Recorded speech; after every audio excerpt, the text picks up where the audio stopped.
In this video, let's start with FlexCard series.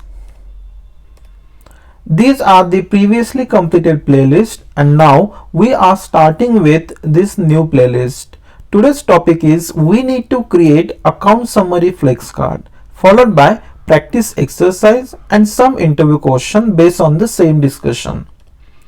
Now what's the scenario here is we need to design a FlexCard to display a summary of account record. Now why this is required? This card will be used anywhere as a reusable component like on dashboard or record page or any portal. So what's the functional requirement? Our FlexCard should display the following account details. So these are the details we need to show on FlexCard. Let's start with it. I'm in FlexCard. Let's create one new FlexCard. Account summary card. This is not a child card, so don't select it. Save it. And UI of FlexCard is almost same as our OmniScript or integration procedure. Here we can see a different elements which we can use while developing the FlexCard. On this side we can create a new version, we can clone, we can activate. We do have this setup as well. We can see here, and in the middle section we can add here different elements to develop a FlexCard. Now what we want to show these elements like account name. So what I can do, I will search here one text element. I want to display it. Okay, so I'm taking display text, account name. Here I will have option like this.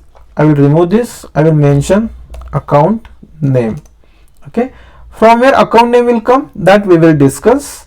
Other than the account name, what I want to show a type.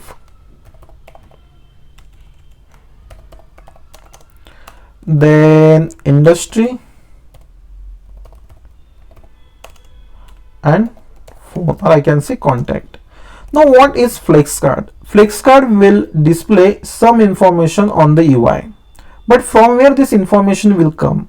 We need to configure a data source. It may be integration procedure, it may be, we can say, data mapper or Apex class or any SOQL query.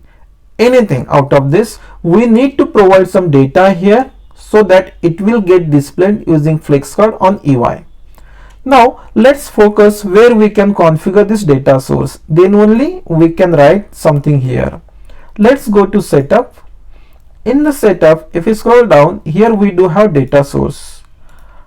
In the data source, we do have some type here. We can mention SOQL, SOSL, etc. We can mention data mapper as well, IP, REST. Let's take custom. Now we don't have any data mapper ready to provide data to this account summary card. For a time being, as a beginner, I will mention here some custom JSON. So we know in the curly braces we need to mention the JSON. What we want account name. So I will mention here account name. I can see here it's a test account. What else we want? We want here, for example, industry. I can mention that it's agriculture. We want here type of account.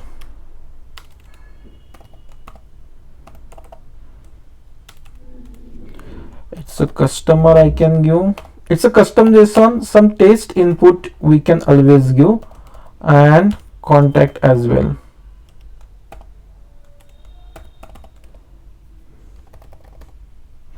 Once we add custom JSON here or any data source, we must click on the save and fetch. Otherwise it will not get saved. Save and fetch. You will be able to see same data here what we have provided.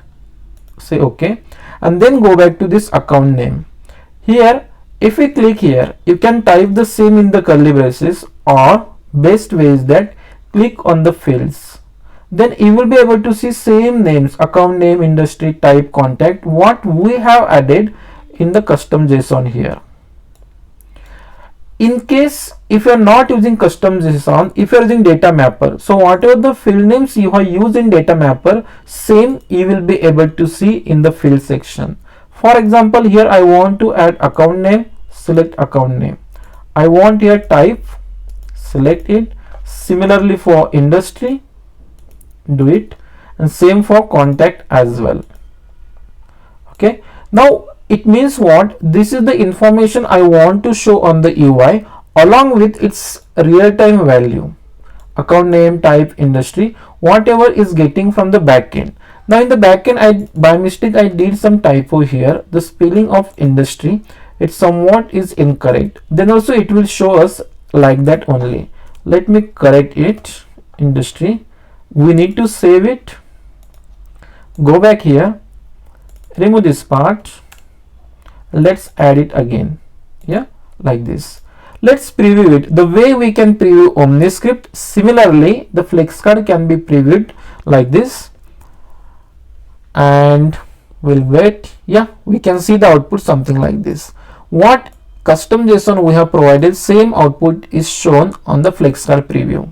This is the one of the way to show the output.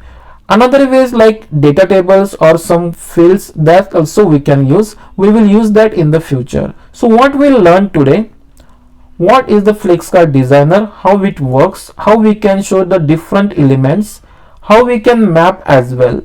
I mean to say, if we are getting the input from the backend or data source, something like this, how to map it. So we need to map using the fields.